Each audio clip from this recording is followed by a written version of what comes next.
مساء الخير يا أهلا وسهلا فيكم جميعا. Not only are we happy and ecstatic, but we are also proud to receive our alumni at your second home. LAU, the hospitals, they're all at your disposal. You mean a lot to us. No institutions of higher education is worth its grain of salt without its alumni.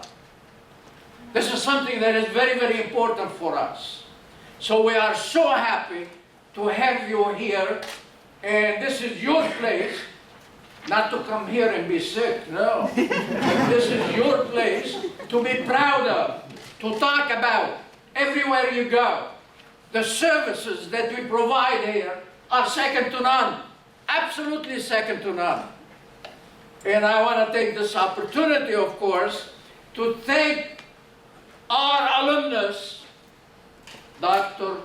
Wael Salameh. He graduated from our medical school. He was the first promotion. Absolutely, absolutely. And the topic is going to talk about, that's going to touch each and every one of you, is the role of personality in terms of influencing leadership.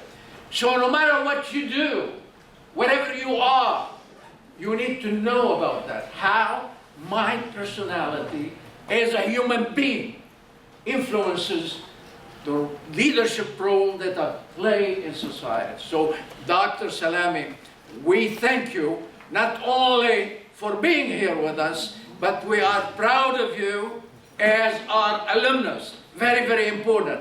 And his mother is here. She was so proud of him. Let's give both of them a round of applause. Also, I want to take this opportunity to pay tribute, really, to Abdullah. We call him, I call him Abdullah. Abdullah, please come here and be recognized. Abdullah has been absolutely indefatigable in terms of serving our alumni. Serving our alumni. You know, our missions, wherever I go, I say to people, our mission is very, very important. And it's very simple. We are here all together to educate, but most importantly, to serve. To serve each other, to serve our community, to serve our society, and to consider ourselves as the gift of God for each other. So thank you for being here. You're absolutely great. We're so proud of you. And don't forget for a fleeting moment that we love you. Thank you. Thank you, Dr. Jabra.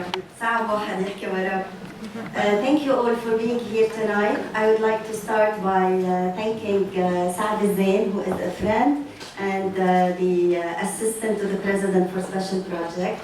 And I would like to thank Samar Sarkis اللي ساعدونا كتير بالإيفنت tonight.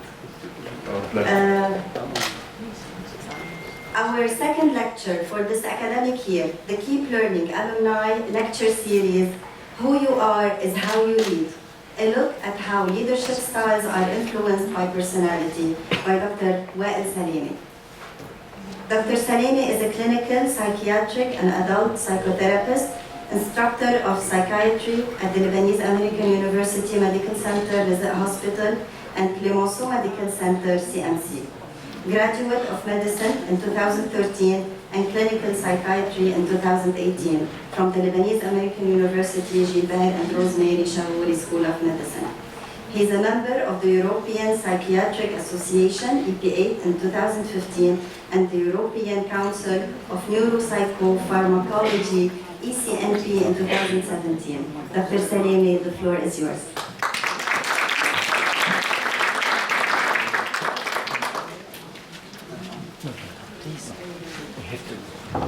Good evening, everybody. So we're going to be talking today about a topic that should be quite interesting to everybody, and we're going to look at how personality affects leadership. Leadership is something that everybody requires at some point of their life, whether they're looking to improve in their career, whether they're looking for new job opportunities, whether they're looking for promotions where they work. And it's been a topic that for many, many years, it's been considered that there's a specific type of leadership that will get a person to wherever they need to be. And it's only been in the past couple of decades, over the last 10 or 20 years actually, that it's come to become common sense that in reality, there is no one type of leadership. Leadership is based on the person. Some specific approaches to leadership work with individuals while it doesn't work with others, and vice versa. So the objectives of today, I'm going to be trying to discuss with you. We're going to look at how, in general, to define different leadership and management styles. We're going to define major differences between each of the styles and where we can use each one.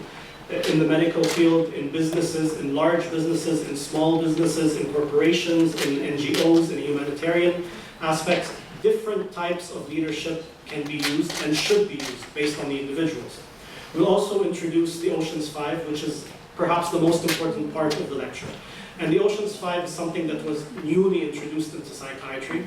It's called the Oceans 5 Big 5 personality traits. Each of the letters, the O, C, E, A, N, stands for a specific item. For example, O, objectiveness, C, conscientiousness, N, neuroticism, and we'll go to each of them. And the handouts that you have, I'll go very briefly through in the end. They are for you to fill out at home so that you can try and identify where you are in terms of the Oceans 5 and to know which leadership style works best with you. So, we'll start by asking, why are leadership and management skills essential in terms of functioning? And it may seem quite clear to everybody. In fact, it's because it's essential to organizational skill, to structure, to development, and to effective teaching. You need to be a good leader and you need to be a good manager to ensure that the messages, the educational messages, and when we talk about educational messages, it's not only as a teacher.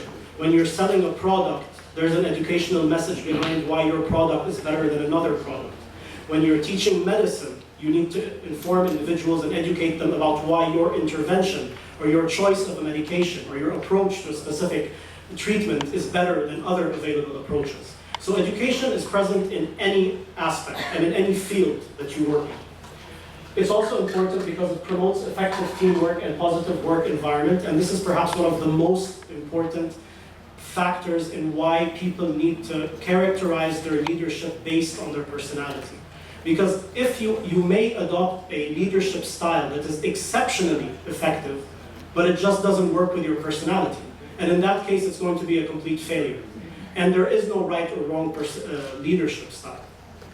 We're also going to look at the importance of centralizing our approach to customers and to clients, as well as patient safety, and ensure the delivery of timely services. And that's only done through management. So what are the major challenges? When we want to talk about major challenges related to leadership and management, the work environment is continuously changing. It's dynamic, whether we're talking nationally or internationally, because of globalization, because of the fact that we no longer are separated or segmented by national borders. So we are constantly influenced by internal changes and constantly influenced by external ones. And that's why working in these environments is extremely dynamic. And it's important that as leaders, we are dynamic and fluid. We shouldn't be very structured. It's also important to keep in mind that another major challenge is that many people use management and leadership interchangeably, when in fact they are completely very different things. And that's one of the most important take-home messages that we're going to be discussing today. You can be a very good leader and a very bad manager. And you can be a very good manager and a very poor leader. They are not the same thing. And we need to break this idea that exists that if you're good at one, you're good at the other. But it's important as well because we have a major challenge related to the dynamics of governance, quality assurance, accreditation, certification standards.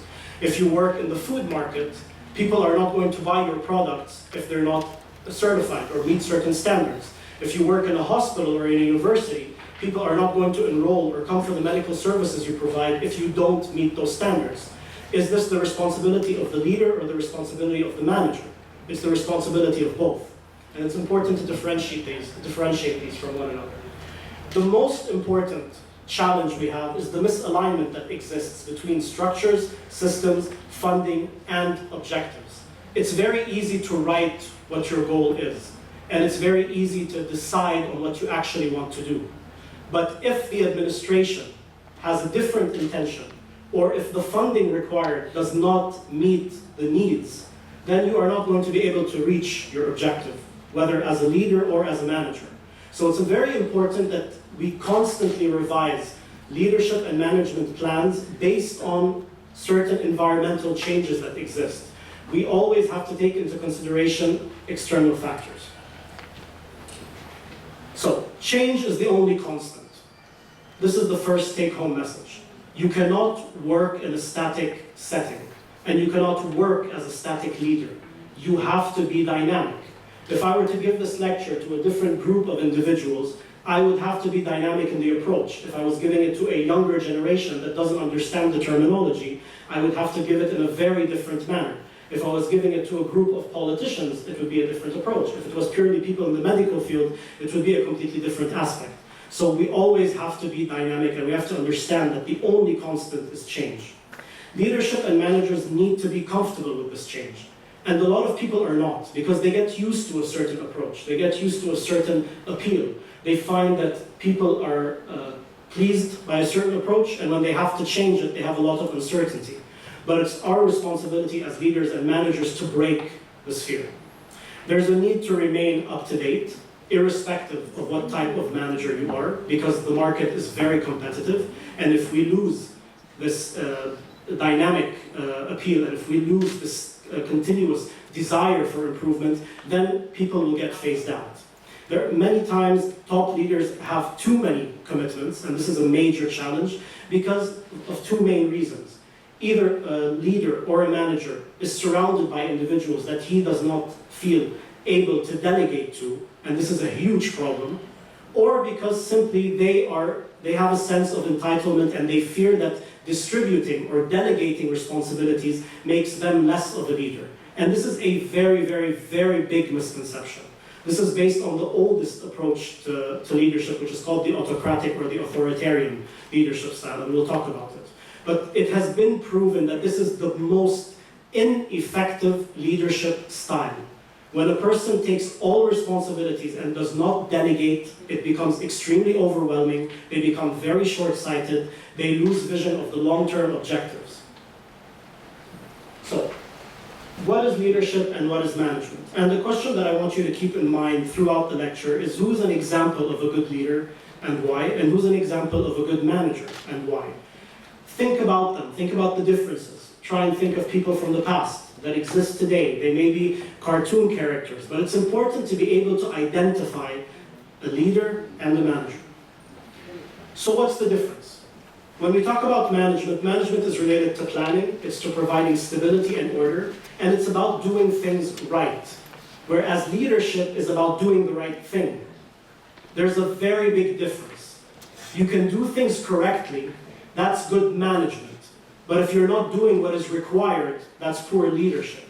And you can do things, you can do the right thing in a very inappropriate way, then you're an excellent leader, but a very poor manager.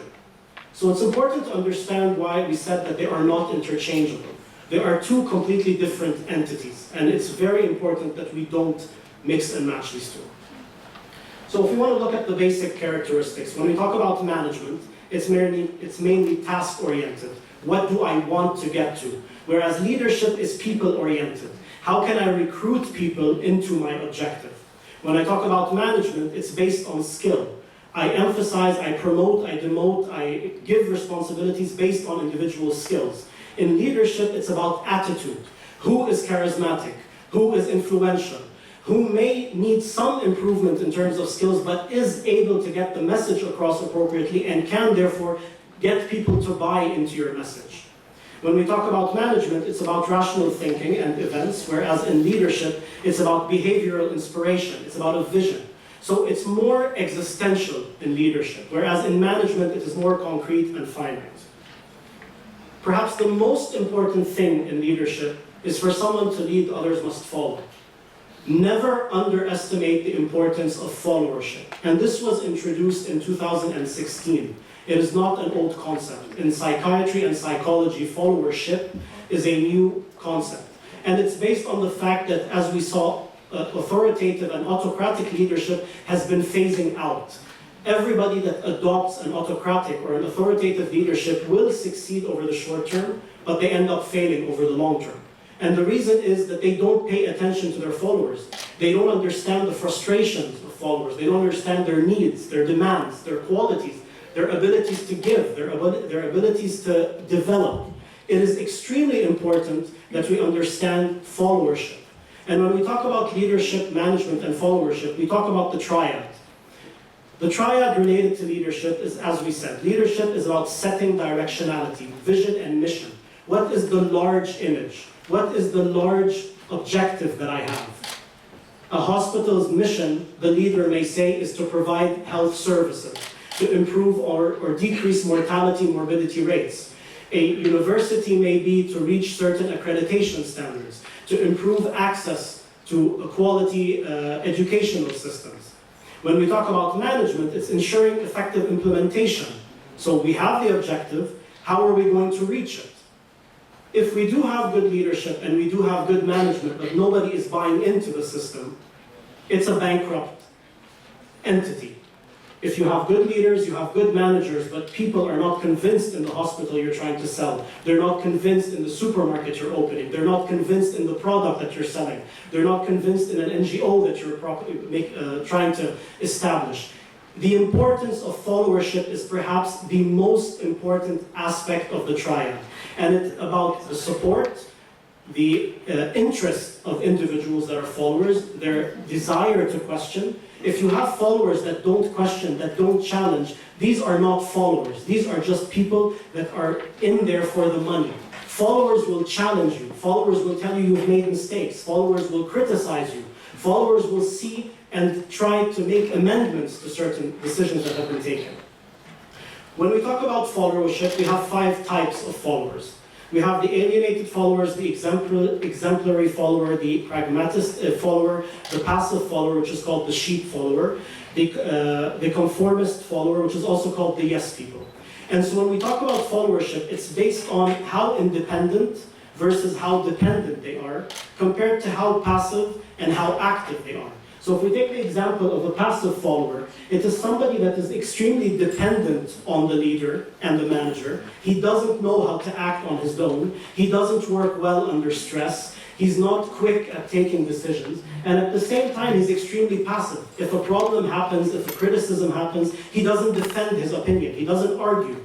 Whereas if we take the exact opposite, the ideal, for example, the exemplary follower, the star follower, this is a person that is independent, authoritative, knows his opinion, is convinced in his opinion, and at the same time he's active about it. He just doesn't throw his opinion once, and if the administration says no, he decides to quit. He is active about what he believes in. So it's very important as organizations, as leaders, as managers, that we move everybody from the passive conformists to the exemplary. Alienated followers are not a risk, but alienated followers are of no benefit. So these are the people that just count in terms of numbers. If we want to have a certain number of individuals present to meet a requirement, for example, if you're opening an organization and it requires you to have 30 members, if you just need a number of people, these are the alienated ones. They don't participate, they won't counter-argue, they won't be of any benefit, and they won't be of any harm. These are negligible, and we don't want them. But the ones that are potentially threatening to the success of an organization are the passive followers. And that's why we need to change these into exemplary followers. How do you get people to engage? So we have a follower. It's not enough that we have somebody that I've sold an idea to. I need them to invest. At the very, very, very minimum, they have a feeling of not wanting to do anything. And this is individuals that are completely isolates. They're bystanders. If we try to convince them and we encourage them a bit more, they become somewhat participatory. They don't become active yet, but they will participate. They'll be present in activities. They'll count as numbers. They maybe give their opinion from time to time. If we encourage them about being passionate, and this is very important. What drives individuals is not monetary. A lot of people think that if you just raise the salary or you give them incentives, financial incentives, this is enough. In reality, most studies have shown that this is a general concept related to businesses within the non-humanitarian fields. But even there, they look after promotions. They like titles. They like to have their work acknowledged. This is the importance of encouraging people. So it's very important to recognize the efforts that people make and to thank them for these things. This is how you get people to move from being isolated bystanders to becoming activists, and they die hard, or they're extremely committed. When we talk about leadership, leadership is always divided into 3 levels. And this is called the leadership daffodil. I would recommend that everybody take a picture of this, because this is something that you can use irrespective of what you do in life. So when you talk about the leadership, we talk about 3 different levels. We talk about the intrapersonal. You need to know how to lead yourself before leading others. You need to take decisions. You need to buy into your decisions. Once you've convinced yourself, you talk about the interpersonal. You need to convince others of what you want. Following that is the organizational. And there's a very big difference between interpersonal and organizational. Organizational is management. The management decides to say that working hours have been increased or working hours have been decreased. For people to buy into that and understand the decision, you have to work on the interpersonal aspect. If we move on to the 3 stages of professional development, it's related to your level.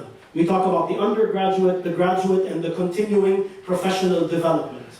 Ongoing education, ongoing maturation, ongoing skill development. When we talk about the 3 core values in action, we talk about accountability, advocacy, and activism. Advocacy is how well you are selling, how well you are marketing your idea. When we talk about accountability, it's to what extent I can hold you accountable for the idea you're selling. If I decide to say that I'm establishing a business that in 1 year is going to employ 60,000 individuals, it's not realistic, so it's not accountable. If I have a projected plan that over the first year I'll have a 5% increase, over the second year 3%, etc., this becomes more accountable in terms of leadership and management. Finally, activism. How hard are you working on your opinion? We talk about the 3 expertise sets: your industry, your strengths and weaknesses, and the wider context. So this is the internal challenges and the external challenges. What is available in the market, and what is a potential threat to you in the market? We talk about the 3 ways of learning: theory, which is what you are taught; practice is what you actually apply in terms of what you've been taught; and finally, the phronesis is how you adapt or how you modify what you are practicing based on your personality. So it's not enough to be taught how to treat a patient, or how to sell a pharmaceutical material, or how to sell a certain product in a supermarket. It has to be adapted to your personality. Finally, we talk about the 3 personal qualities, which are resilience, grit, and the emotional intelligence. We'll go very briefly over those in the end. So, again, I ask you, who in your opinion is the ideal leader? You have on the first sheet, these are things that you can do at home. On the first sheet, I ask you, what do you define as management, what do you define as leader? And then the box that's under it is related to who, in your opinion, is an ideal leader. This is something you should do at home, because when you do it and you find a character, and you will be surprised, a lot of people come up with cartoon characters. It's actually very, very, very interesting for you to discover who you can best relate yourself to. So, when we talk about leadership, it has to focus on personality, it has to focus on the interaction with others, and it has to focus on the environment and local systems. What are the key components to being a successful leader? We talk about someone with followers, as we said. If nobody is buying in and nobody is convinced, you are not a good leader. You may be an excellent manager, but you are a poor leader. It's about when somebody makes mistakes, they acknowledge them. It's not an insecurity, and it is not inappropriate to make mistakes. It's inappropriate to deny certain mistakes. So for example, I give you a very good example of something. I had a lot of hesitations about doing this session today here because I was worried that people wouldn't come. So this was a misjudgment on my part. So if I were to be a leader, I would have to acknowledge the fact that this was a misconception that I had. We could talk about somebody who can commit to others and connect with others, but at the same time can connect people with one another. So it's not just about you being able to talk to your followers, it's about getting your followers to connect with one another so that they all have a unified objective. A good leader is also somebody with excellent communication skills and is inspirational. He has to have perseverance and determination related to an objective, and he has to have integrity and can be trusted. We talked about that. So, about the different leadership styles, there's quite a few. We're not going to discuss them all. We're going to go very briefly over the ones that are currently still used in play, and the ones that perhaps we should try and avoid, and which ones we should try and adopt. So we'll talk about the authoritative, or the autocratic, the laissez-faire, the collaborative or distributed, the servant, which a lot of people have a misconception about, the situational, transformational, and transactional. And these are ordered in terms of the poorest, in terms of efficacy, to the most effective. So everybody should want to be a transformational leader, okay? But not, sorry, the last two should be switched. Everybody should want to be a transformational leader, but not everybody may be able to. So if somebody is only able to be a situational leader, it is better for them to excel as a situational leader than to fail as a transformational leader. So, the authoritative or the autocratic, this works usually in monetary businesses, so things that are financial. It works in non-humanitarian fields, so if you're working in education, you're working in medicine, you're working in pharmacies, you're working in NGOs, in civil societies, do not adopt an authoritative approach. It will fail. It works with large staff numbers, not with small entities where they can have differing opinions. It's the traditional form of leadership. It's referred to as the autocratic. The classical approach where there's unilateral power in the hands of the hierarchy. So all decisions are taken from top, bottom. There is no input from the bottom up. And there's no change unless the top of the pyramid decides to make that change. The leader is generally the decision-making authority. They don't consult employees about their input, and that's why employees get frustrated. And that's why you have a high turnover. High turnover is very, very, very indicative of poor leadership. It may be excellent management, but it is most definitely poor leadership. Because when you're an excellent leader, people will not want to leave. And so your rates of turnover will decrease. Employees are generally expected to obey orders, and in general, the motivation is through reward and punishment. When to use it? In newly established organizations with untrained employees, when employees are motivated to follow and not to be opinionated, when you have a high volume production, so you need mass production, and it's not about modifying certain things, it's about producing the same product in thousands or in hundreds of thousands. Limited time for decision-making processes, and during times of emergency. So sometimes even when you don't think it's ideal, you may use autocratic leadership in a case of emergency. When should you not use it? When the individual doesn't hold all the knowledge, because then you're diving everybody into failure with you. So if you're running an organization that is multifaceted, make sure you get the input from other people. When a leader, when the credibility of a leader is questioned, so they may not have the skills, they may be arrogant, they may be narcissistic, they may not know how to get the message across. When employees have tense, fearful, or are resentful, if they amongst each other are resentful to one another, they will not buy in to what you're trying to do. Employees expect to have their opinion heard. So if the bylaws, as Al-Qanun al-Dakhili says that you have to listen and you have to make modifications based on feedback, you cannot use an autocratic or an authoritative approach. When we talk about the hands-off or the laissez-faire approach, it's mainly used in smaller organizations, in cross boundaries, so companies that are present in different countries. You cannot have completely functional leadership that is centralized. You have to have distributed leadership in each of the locations. It's used in trained workers as well. So as we said, it's called the hands-off leadership. It has little or no directionality. You leave people to do what they see as fit. Because what matters here is the end objective. So we can say that what matters to me is you save the life of a human being as a doctor. I don't care if you do it by working 7 hours a day or by working 24 hours a day, as long as you save that person's life. You have the right to take the decisions based on your knowledge, your expertise, your skills. So it depends on, it allows individuals this freedom in terms of decision-making processes. All authorities or power are given to the employees. And what's important here is that you trust the employees. It's a very dangerous leadership style, because if every single individual has their own objective or their own goal, the institution will fail.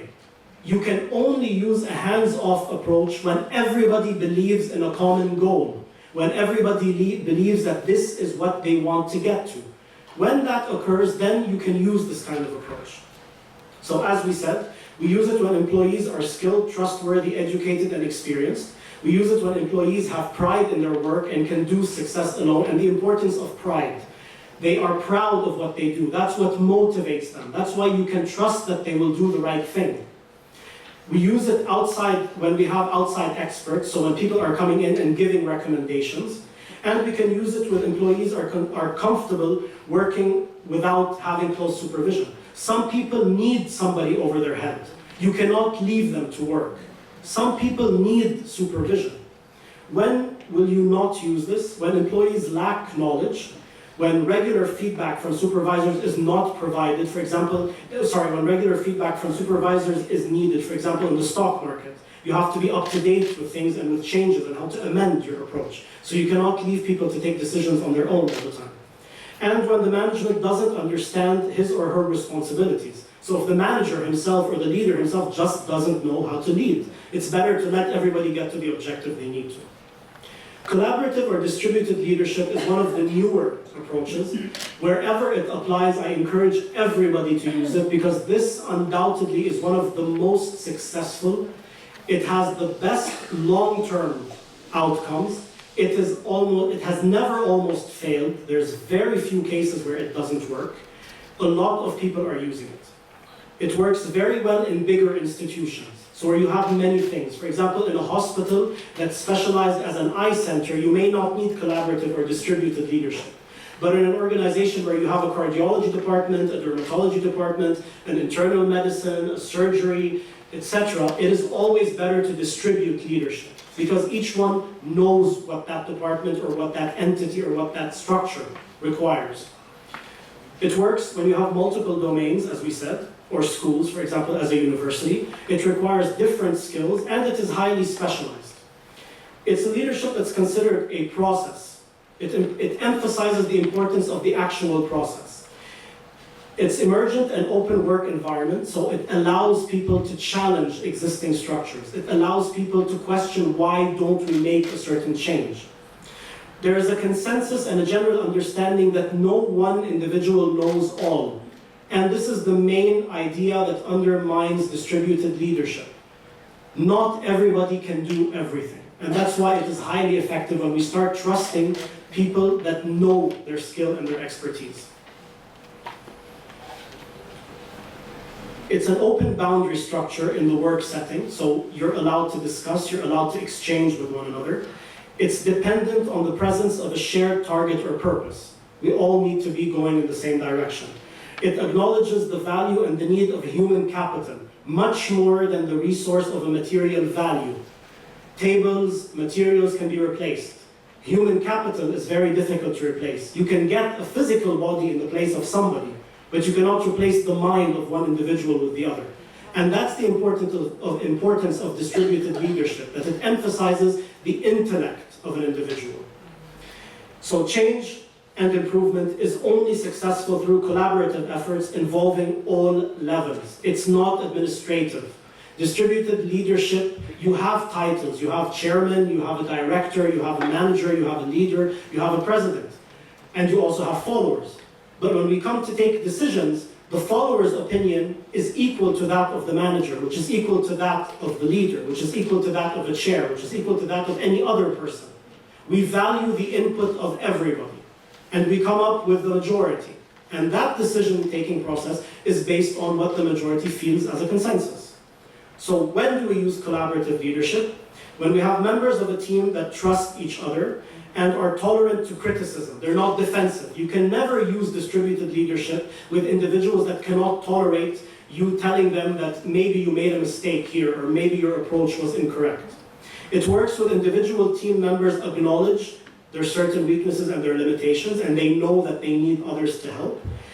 There's a belief in a shared outcome, and there's an understanding that a goal cannot be achieved individually.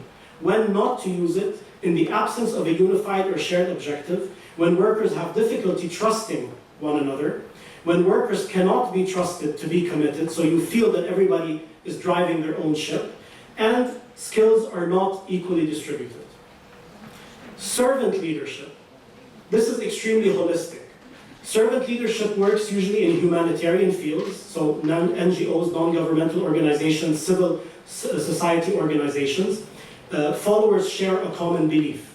So it's the primary driver here is an intrinsic motivation or a dedication to help. The leader is the servant. The leader is pleased by helping others.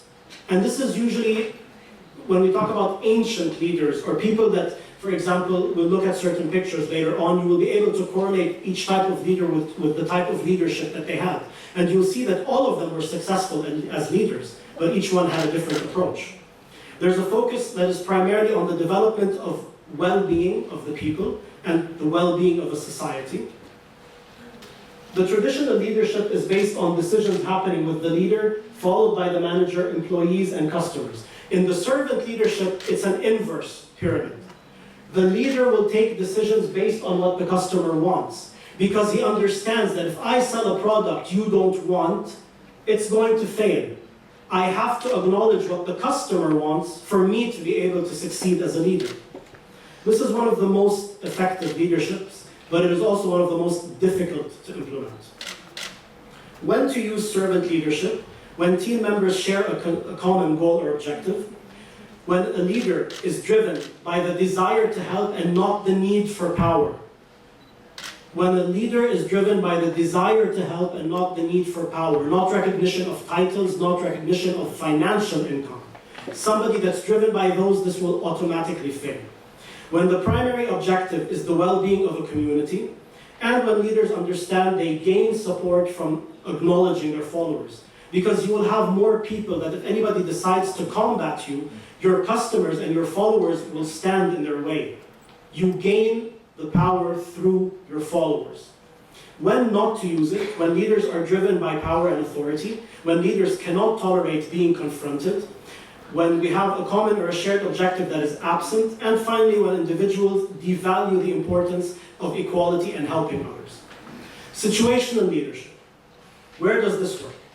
It's influenced by environments, so when you have certain settings or certain organizations that have to undergo constant change.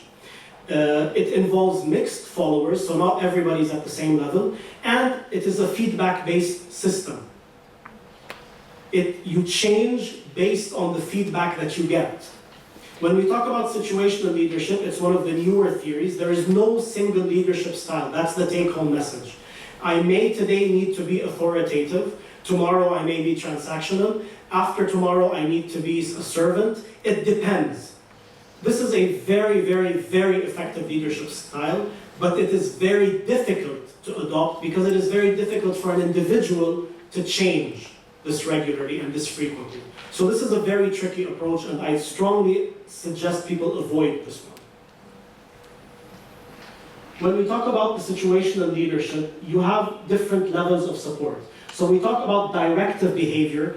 How much information do you have to give that person about what to do?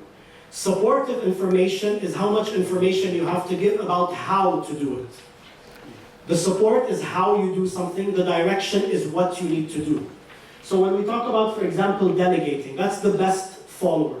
Somebody that doesn't require you to help them supportively, so they know how and they know what.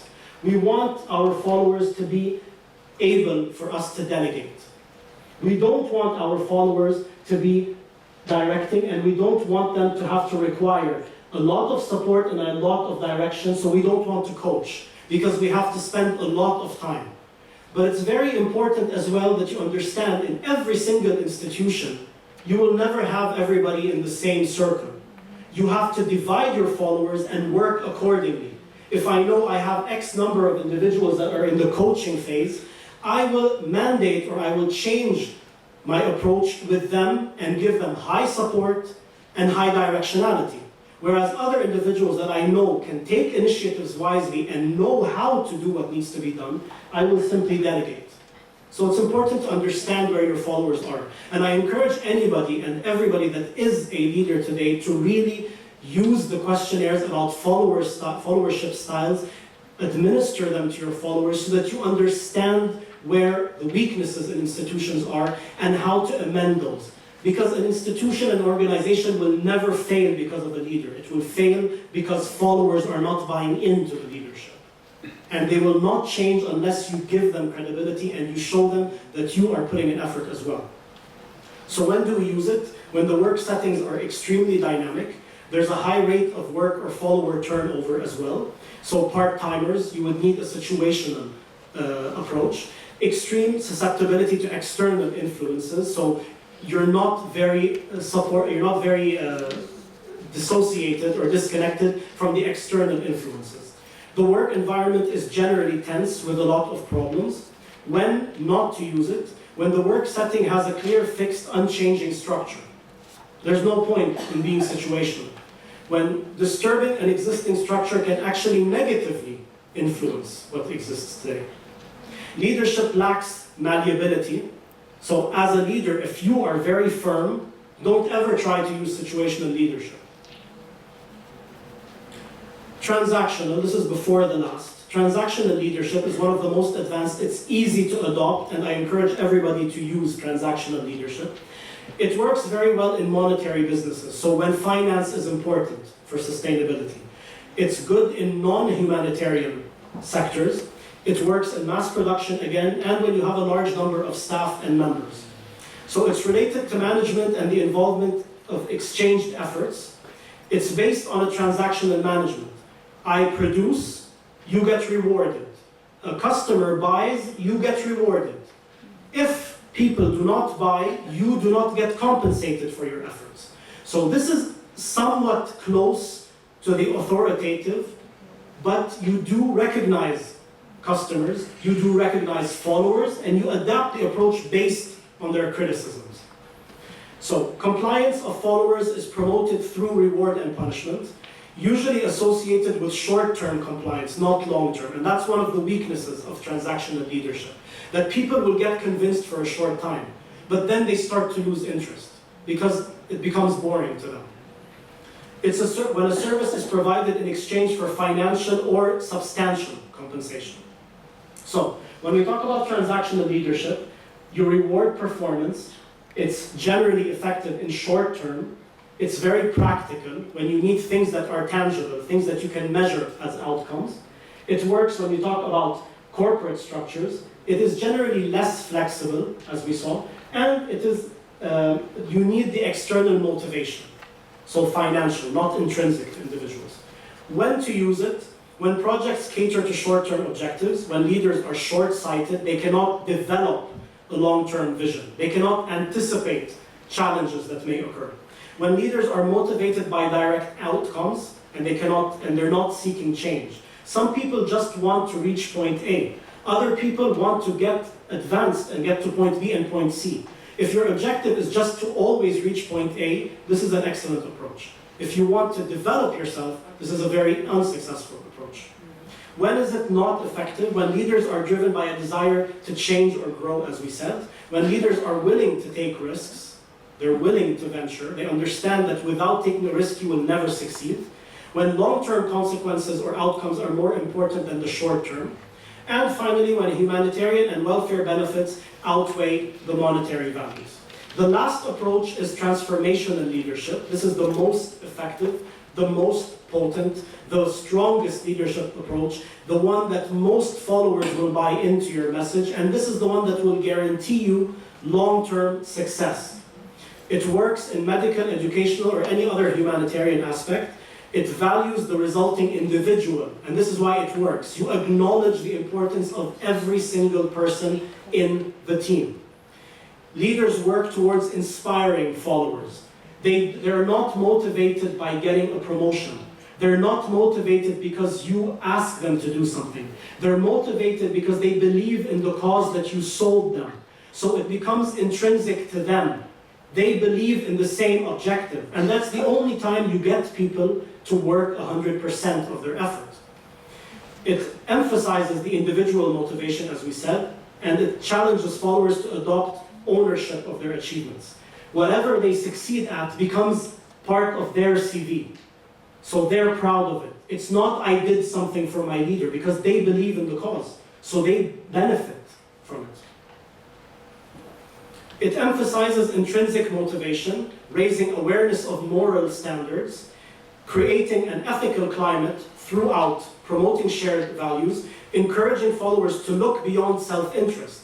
It's important to have your own objectives, but it's also important to understand you belong to a community. And if you're only driven by what you want, you may be a successful manager, but you will be a poor leader, and you will end up without people wanting to be with you, because you're only thinking about yourself. It promotes harmony and cooperation amongst members. It's based on persuasive appeal, not on mandation. So you appeal to the individual desires of your followers. It avoids the use of power. It acknowledges individual ideals, and it allows freedom of choice.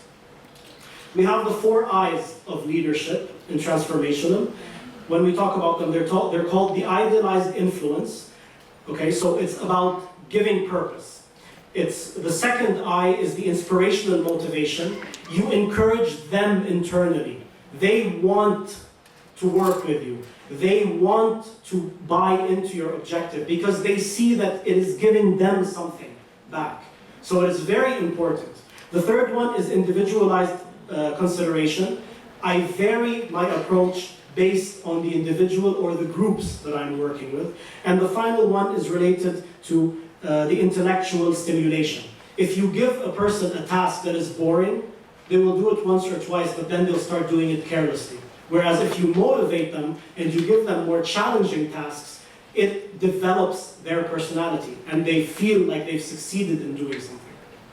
So, when to use it? When you value long-term goals, when leaders are motivated by change and improvement, when leaders are not satisfied by where you are today and they want to move ahead with their followers, and they're not satisfied by where they are in terms of achievement and where they are in terms of followers.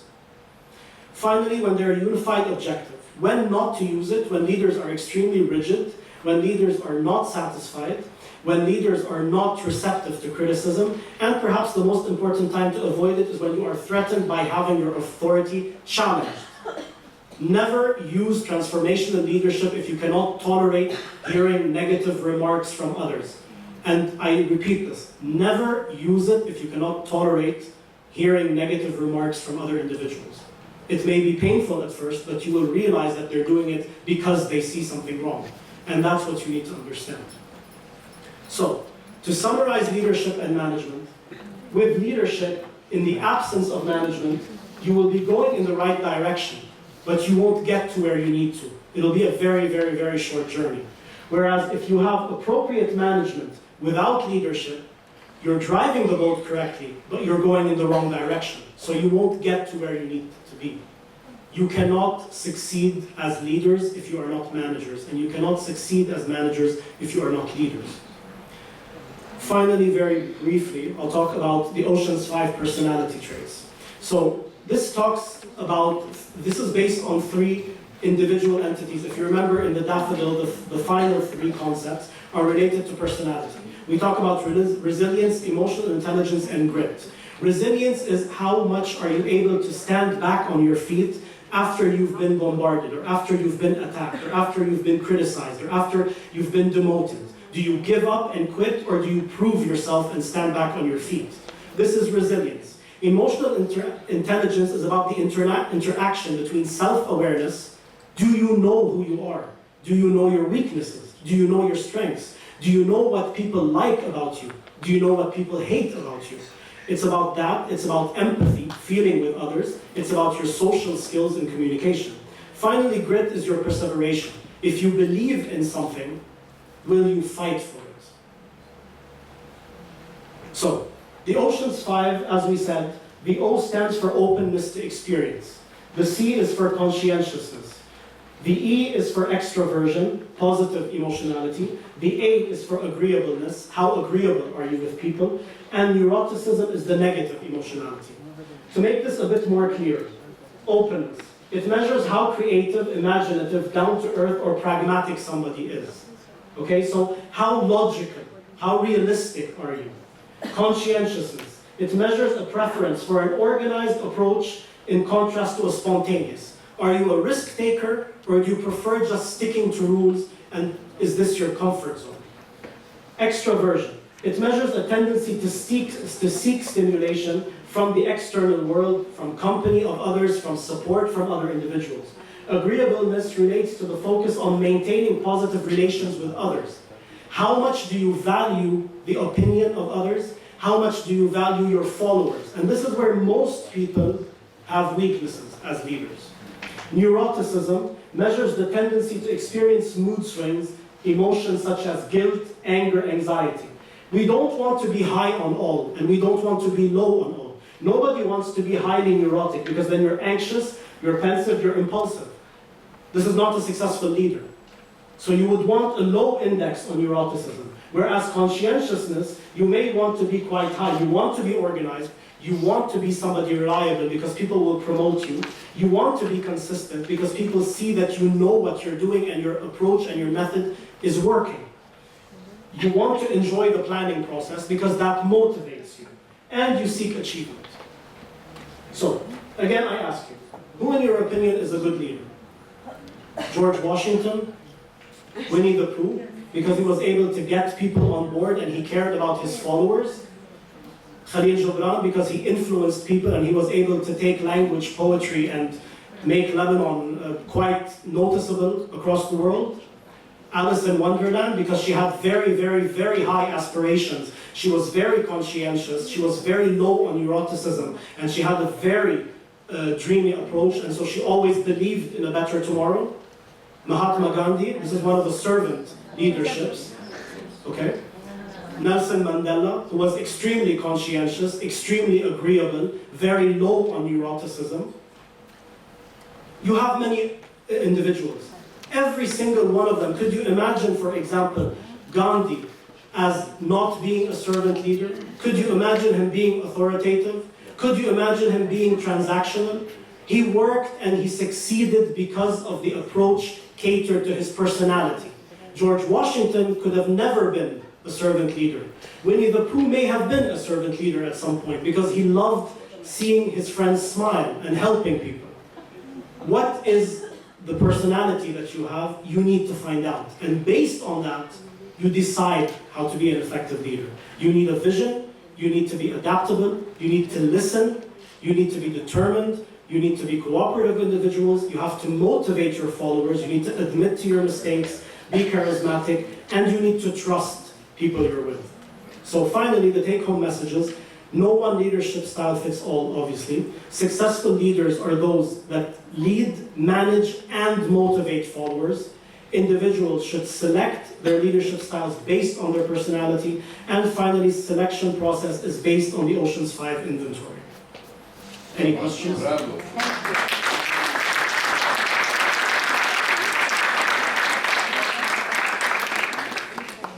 Any questions? Yes. Can somebody be a good manager and a good leader at the same time? Yes, people can be good managers and good leaders at the same time. It's usually easier to be a manager. It's more challenging to be a leader. But you can be an excellent manager and an excellent leader at the same time. At the same level? Yes, you can. It takes time, you work on it, and you have some of the tools. For example, in the documents I gave you, the first one is called the driver's questionnaire. It's quite easy to do. So for each of the questions, you have items A, B, C, D, E, etc. On each of them, what you need to do is you mark them from 1 to 5, okay? The directions are given at the top. And then based on that, you input the scores on the second page. And this will tell you if you are a be strong, a be perfect, a try hard, a hurry up, or a please people kind of individual. Based on this, you know where you need to improve. Because nobody should be a please people. And nobody should be a hurry up. You should be a be strong, you should be a be perfect, and most people are try hards. Very few people today are in be strong and be perfect. And so based on the results of this, you can find out what you need to change about yourself. In the other document that you have, the second page on the back, this is the Big 5 personality inventory. It's 50 items, it's very simple. So for example, if you look at number 1, I am the life of the party. Yes or no? Do you feel like once you come in, you get the attention, or you have to be the attention, or everybody waits for you, they wait to hear what you're saying? So each of these items, you have to give a mark between 1 and 5. 5 being extreme, and 1 being absolutely not. You're given how to grade them. On some of the items, if you look at the last sheet where it says scoring formula, for example, if you look at one of the items, close to some of them, you will find the letter R. R means reverse. So if you score it as a 5, you make it a -5. And then you get the overall score. Anything that is below a 10 means you're low on that criteria. So if you get less than a 10 on extroversion, you need to work on improving your extroversion. You should want to be above 30 on all of them except neuroticism. That's the only one where you want to be below a 20 at least. Okay? Any questions? Yes?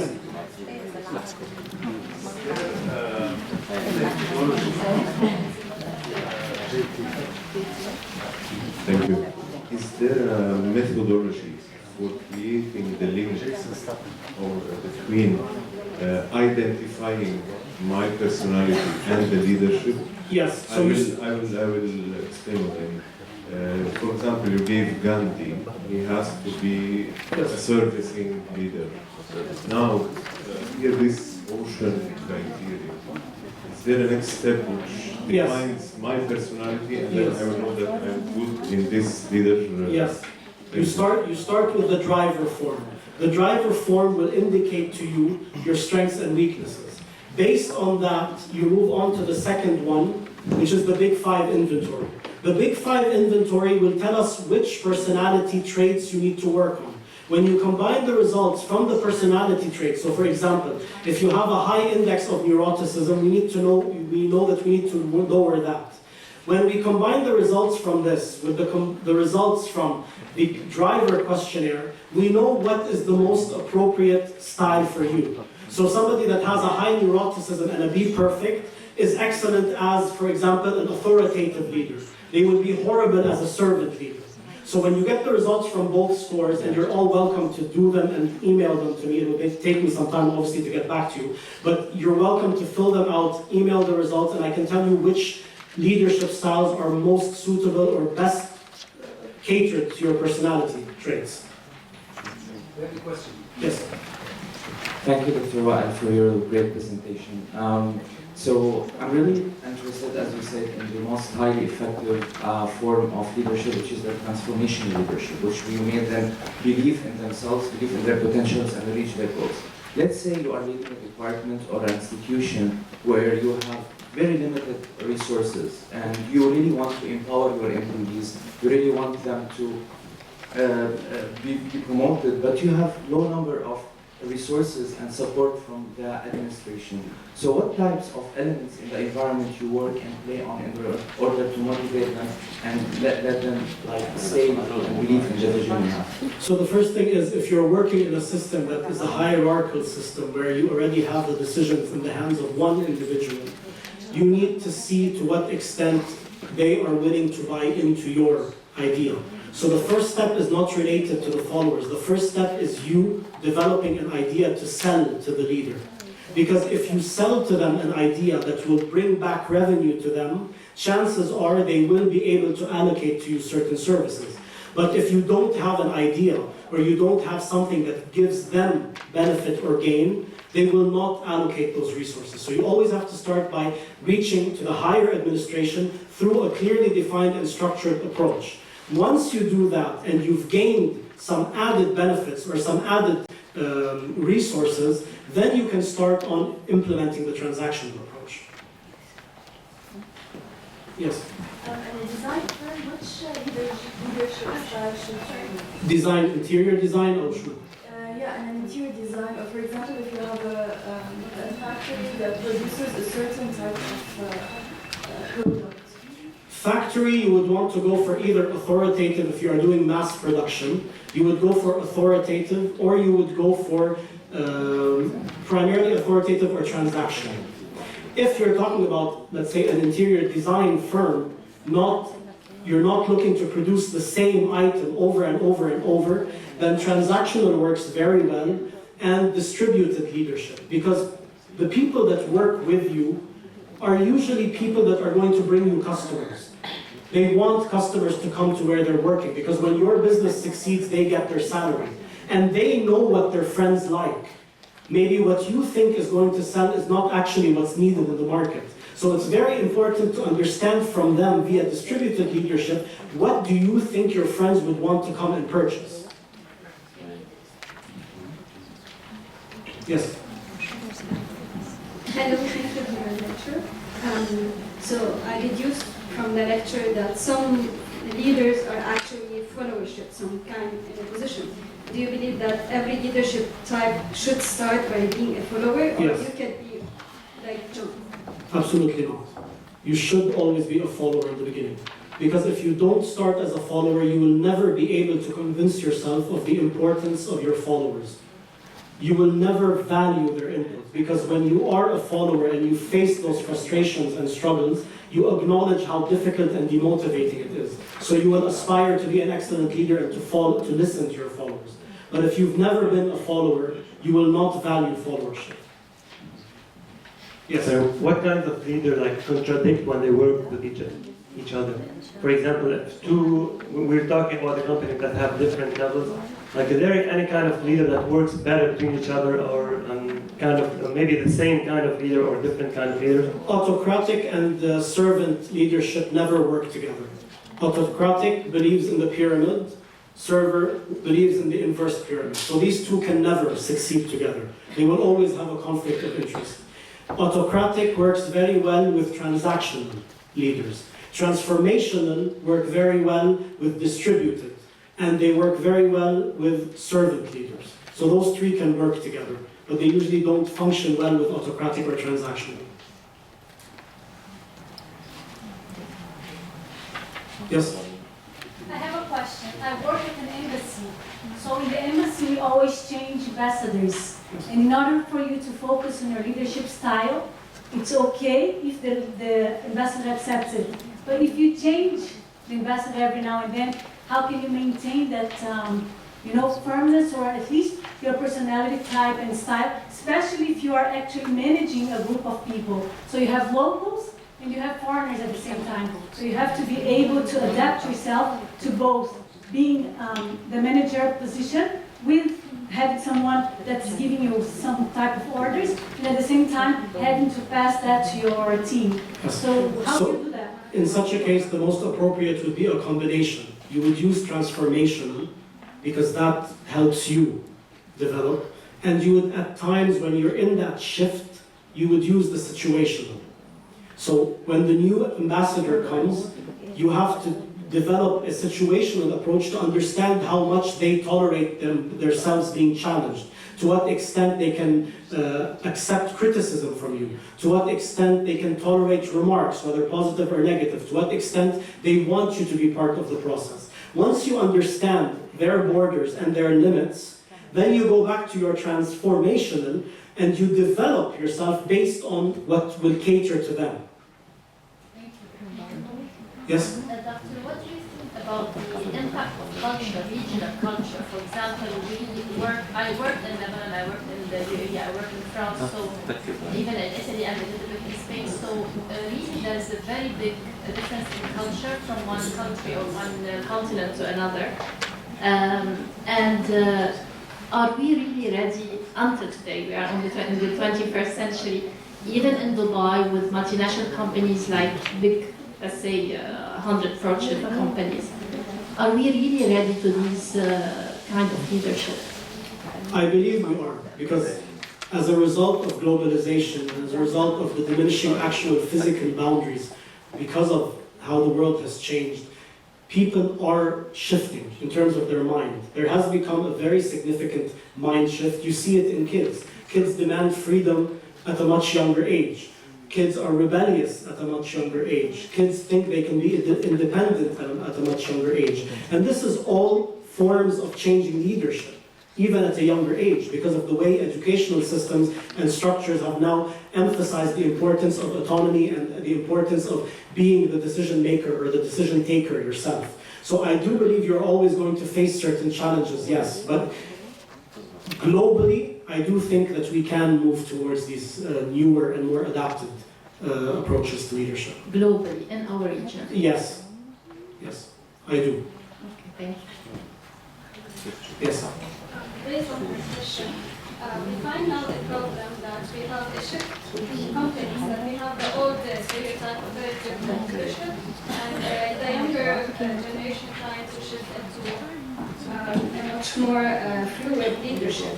And that sometimes creates some kind of challenge between like this shift. What do you like advise? How do you shift from being strict to more fluid? Again, here you have to apply a situational approach, because this is a transitory phase. If the company is determined on moving from an autocratic to a transactional or a distributed or a transformational or a collaborative approach, in this specific setting, it's a situational approach that works best. So you need to reach a balance between the authorities that were previously given to the autocratic leader and the authorities that you want to take from the autocratic leader. You need to buy in a bit, and you need them to buy in a bit. It's a process. It will take time. Okay, yes? I actually have another question. So we talked about transformation leadership, situational leadership. Also, there's something related about the situation of a company. Let's say sometimes there's a certain kind of leader needed in a certain phase. Let's say for 2-3 years, there's a big transformation in the culture, new leadership, new processes. So they need to followers to follow this transformation. However, companies really don't, not all of them, let's say, very few, they consider this kind that it's a time for this kind of leadership. Then after 3-4 years, we need another, like maybe servant now type of leadership. Despite of all the leadership trainings that we get in companies, we don't see this is really happening or being applied at these big companies, not only regionally, globally. So how can we create more conscientiousness on this point? So my question is, since you've taken a lot of leadership trainings, have you taken the Oceans 5 and the questionnaires and the drivers? Not the ocean, this is why I wanted to attend. Exactly. So this is something, when you want the organizational administration to change, you need to give them something in terms of evidence. You need to explain to them why their current approach is not working. Because a high index of neuroticism right now may be very destructive. A high index, for example, of conscientiousness may be destructive at the moment, whereas agreeableness may be constructive. So when you have evidence supported, you should be able to get the administration to buy in. But if you're coming and telling them that we want to move from an authoritative, autocratic to transactional, they're going to take it as a potential threat to them. You don't want them to become an enemy. What you want to do is to explain to them that moving towards a transactional or transformational approach actually gets you more followers. And the emphasis, again, is in the followership. If any training related to leadership does not include specific workshops on approaches to followership, it is not considered a successful leadership workshop in terms of a psychiatric approach. It may be very successful managerially, but psychiatrically it's not. So it's about assessing where the company is at a certain point of Yes. time and then deciding which kind Yes. of leader they need. Thank you. Yes. Okay, thank you. Okay. Thank you. It's not a question, but I want to know your comment. Nowadays, everyone wants to be a leader, And your presentation showed that everyone with different personality can be a leader. So, different types. So what's your comment about this statement? I think everybody should be a leader, but in a different way. The concept of a leader today in society is tied to how much money you get and what title you get. Because when you get promoted, you move from a managerial position to a managerial position. And the higher you go up, we understand that this person is becoming a leader and becoming a manager. You need to disconnect these two. You can be a leader without being promoted.